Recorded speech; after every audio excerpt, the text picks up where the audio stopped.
Alright, so the constant search for metropolitan fishing areas has led me here, this little creek. It's actually part of a creek that I fish on a somewhat regular basis, but not this part, because the other part is only accessible when the people running the rec area or whatever it is just, I guess, feel like unlocking the gate. So I'm going to try. There's some deep water. It's moving way too fast for me to expect a fish to be there, but there is a little stoppage there, and now too fast for me to get a bait to stay there. So we'll move down there. I saw some other deep spots a little deeper than this. Comments. One of the beauties of metro fishing is that almost no one is fishing the water we target. So fishing pressure is low or nil, and also you don't have to worry about other people being there, taking your spot, being generally annoying. But not really. The negative is how I mentioned, it's not usually even a body of water that's designated for any use. That looks like it's getting little bites. Therefore, they have absolutely no sensitivity whatsoever to folks who want to keep it open and available. So here you see, found a little, I can even see a little fish right now. A little dark spot is sure to hold some fish. Huh. Interesting. Yeah, no, there's some. Ah, got him. Unbelievable. Look at that. Look at that. Look at that red belly. It's a beautiful red breast sunfish. Look at that. Beautiful. Not too small either. That is gorgeous. My goodness. Ah, all right. Let me calm me down here. Get a little picture. Hate taking pictures in this kind of a situation, because if I drop my phone is gone. Done. It's tough getting the shade out of the way. Make sure my finger wasn't in the way. I mean, that is some deep orange, the red eye on both sides, dark red on the outside. I like the way they just have a little, like somebody just splattered it with a paintbrush up there. Little light tips, the orange spots that go up there, and then of course their nice little aqua stripes and a long ear. Beautiful fish, my goodness. Just a gorgeous fish. That's a beautiful specimen. Look at the deep, I guess that would be aqua down the middle. Goodness gracious. There he is going to go to a new spot. Good. So my suspicions were correct. There are some nice little fish underneath there, and if I just let it fly underneath the log, get a few. All right, I love red breast sunfish, especially when their color's on fire like that. It's a great way to start off here. Only have about an hour. Generally, when you're metro fishing, it means you live in a metro area, which means you have a job that does not allow you much time. Well, let's see, that is a microfish right there. That is a little bluegill. Little baby. That's nice. Got a little black spot on the back of his dorsal. It's a sweet little fish right there, huh?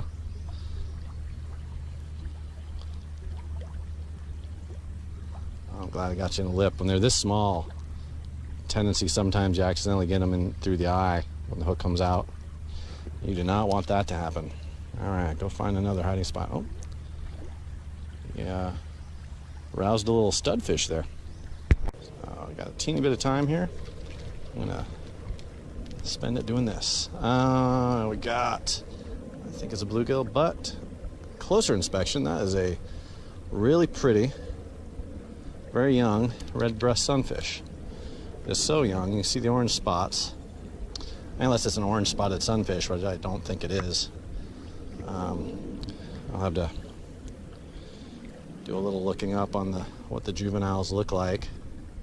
It looks like just a juvie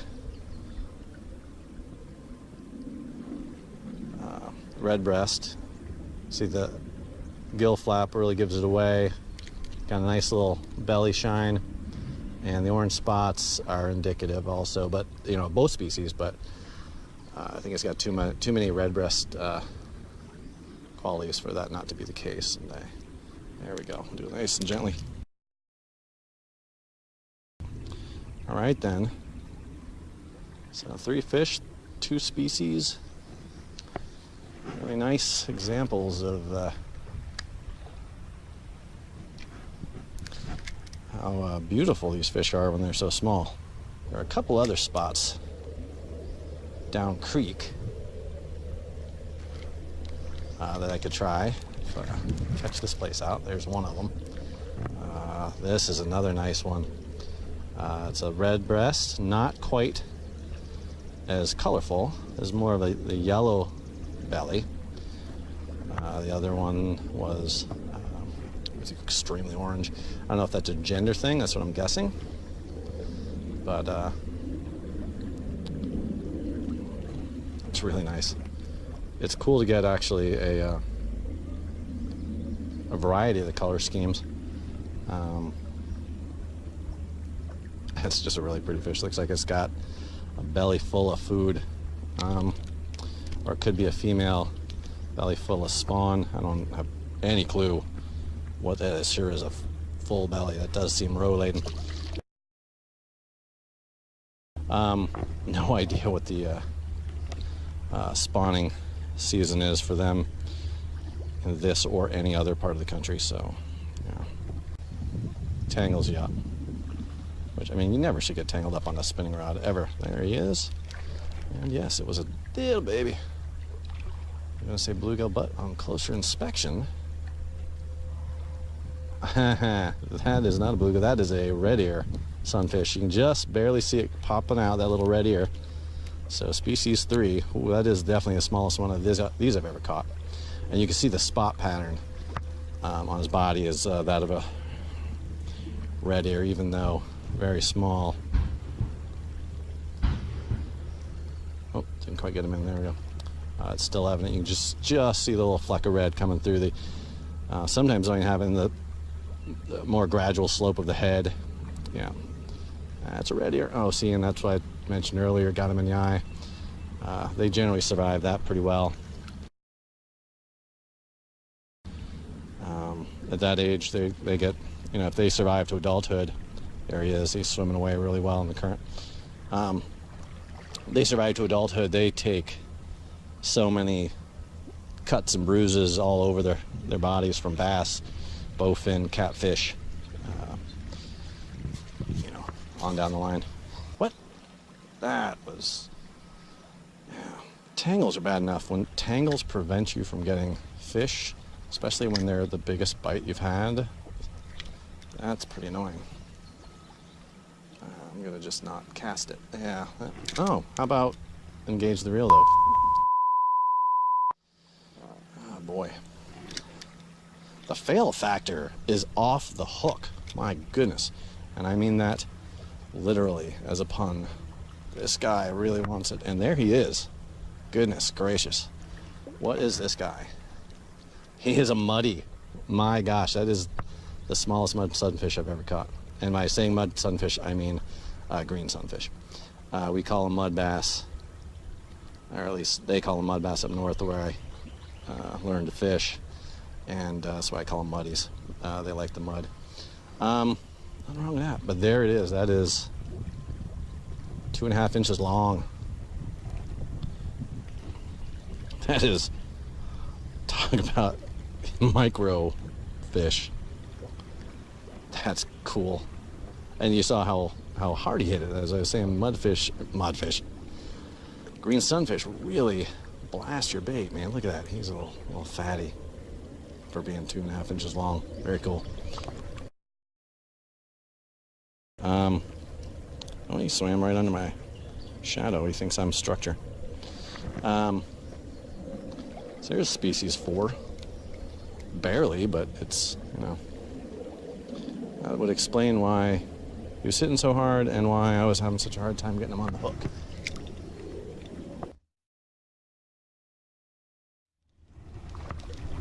Look at how small these guys are. Thinking back to bluegill here. Yeah, that tiny little, that might be the smallest bluegill I've ever had. That's a little guy. I really think I should go down in my hook size though, but the thing is when you're microfishing, quite often, I mean, you get into a non-microfish and the teeny hook presents a bit of a problem. Not because it's going to pull, but because the bend is too small to get into his mouth. So, you know, that is a thing. Nothing that small pulls that hard in freshwater. But a greenie. Oh, a little spotted sunfish. Give him a run for the money. There's a little bigger muddy. Greenie. Yeah, there you go. See that? There's where the greenies start to really show their color about this size. Oh man, look at how beautiful that aqua is. That is, holy cow, that's a lot of. Now, when I catch them in the clear water creeks, and this is what I call maybe a medium silted, not a filthy, dirty creek, although sometimes it is.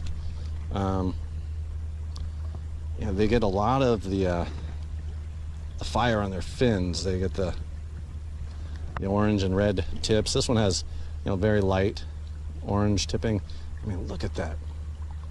It's like a hologram. Beautiful. Man. Got him in the eye. Doggone it. No, got him in the nose. Good. Yeah, I can actually, he actually has little baby shoulders. Boom.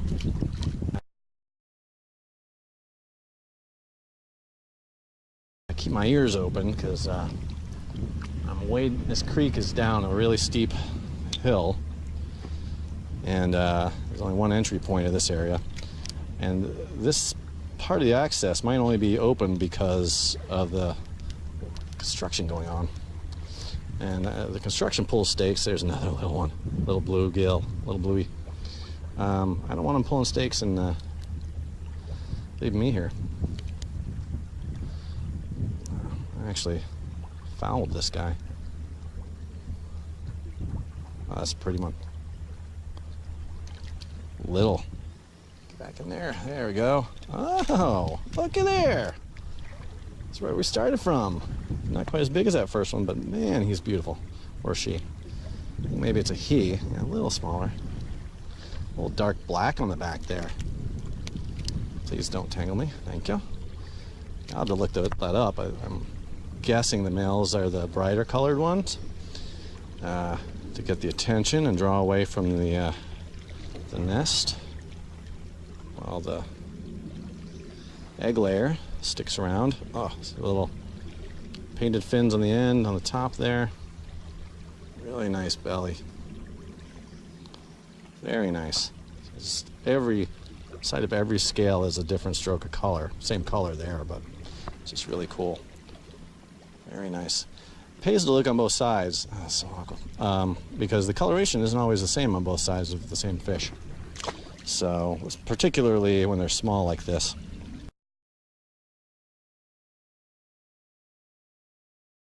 Well, because it hasn't yet, but it's not the only reason why. There's another little bluey. I think the biggest of the three. Oh. Little self-service release. It's always good. We count on that pass. That one right. Oh yeah. Ah, get out of town. Yeah, there's no way you're not going to take it on that. Another greenie. Oh, look at that. Look at that. Actually has the more striking colors of the bigger one. Very nice. Doesn't quite touch 3. Really cool. You know. I mean, that's the payoff right there. Microfishing is just the coloration's very striking. You know, you really flex your finesse, oxymoron skills, and there's something about the tiny little fish. You know, holding in your hands. It's just, they're so, they're just developing. It's almost like their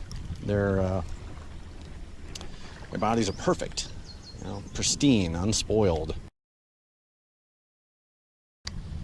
They get bigger, start to have scars, not quite as pretty. Sure. If I can even cast it over there without getting it hung up. I can, in fact. Let's see if it pays off. Yep, there's something there. Wow, that's interesting. Now let's take a look at what we have there. I'll get it off the rock there. Oh. And it is that. It's a green sunfish, again. Minute now, slack. Alright, her tail snarl. Oh, really? And his friend, the green sunfish. Now this one's got a little more of the typical red and orange fin coloration. Yeah, I mean, sheesh, that's just, get out of town. Nice little black spot there underneath the dorsal. Nice of him to, look at that. Beautiful, those glowing orange outlines of the fins. You can lay down there. See, it's not quite as pronounced on the other side, but still really nice. I mean, again, that's, ow.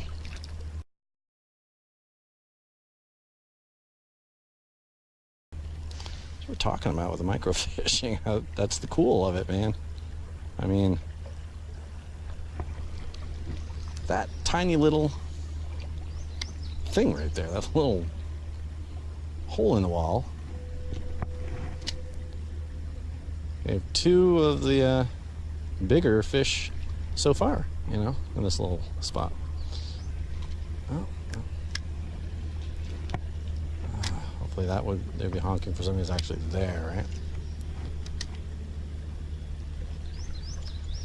Yeah, look at the size of this guy on Little Muddy. This might be the smallest greenie yet. Muddy, I keep saying that. Let's see, 1, 2, maybe 2.5. Maybe it clears 2.5.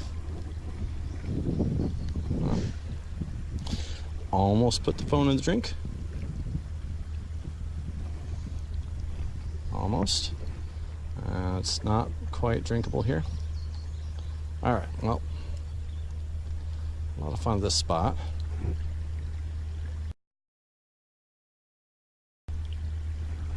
I'm gonna go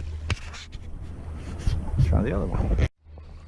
All right, my alarm just went off, meaning I gotta go, but moved down here and found a couple more possible little nooks. Good old fish. They're out of the current. Oh, that's got a reverse current going, which is always very interesting. Yeah, is there a spot off the current like that? Oh, that's not, that is a fish, and that's a stud fish. That's a stud fish. It's a, I don't know if it's called a southern studfish. Got a picture of them, I'll put it on, but they're very recognizable, and they always hit on the actual beach, on the sand, which my hook was, I've never actually landed one all the way in, just like that one, the other one I caught. He was only on the hook for a second, and then came flying off, but the momentum of my picking him up out of the water brought him onto shore, and that's how I got him.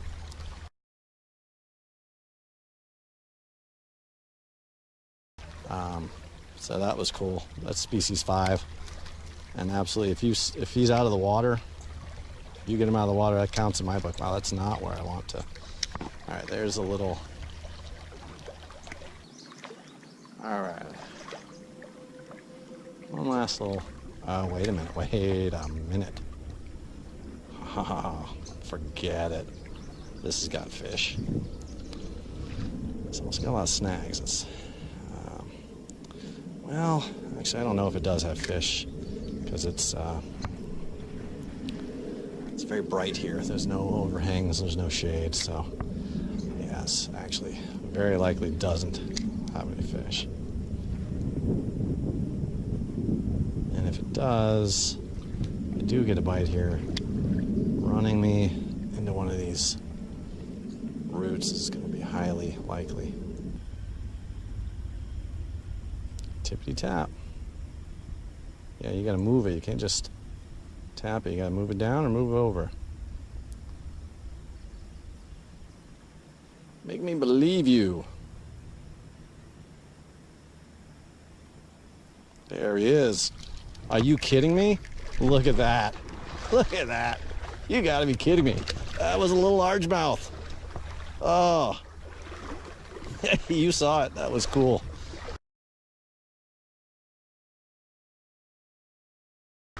Wow.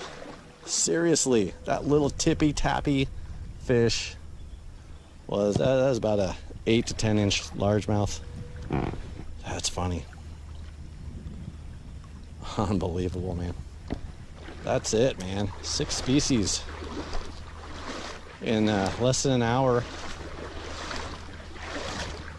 walking around this random creek in the middle of the city. Oh, I'm leaving my bait somewhere. Nope, it's over there. You know, and that's what microfishing is certainly about. That's what urban fishing is about. And on one level or another, that's what all fishing is about. Just going someplace new or old, because frankly, as we've discussed, you and I, we've discussed it, you know, you were there. Even when you go back to the exact same place, the exact same conditions, everything changes from time to time. Some things change, then everything changes. You know? So even when you go back to places you know well, it's a discovery session, it's a hunt. Just throw that on the wind for whatever lucky fish wants it. Bass is so skinny, I thought it was a rainbow trout coming out of here. That would have been truly, truly cool.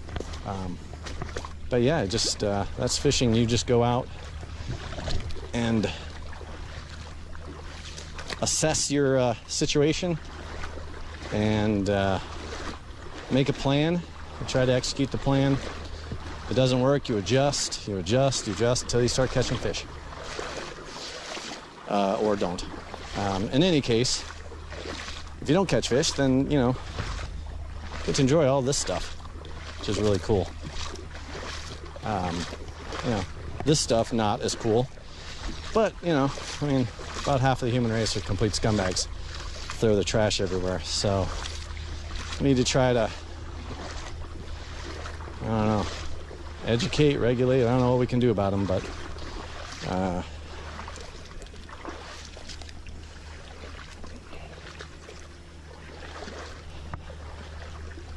just got to hope that they are the minority, really, and they stay in the minority, and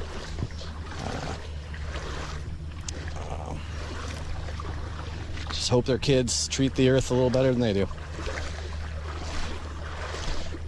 # soapbox.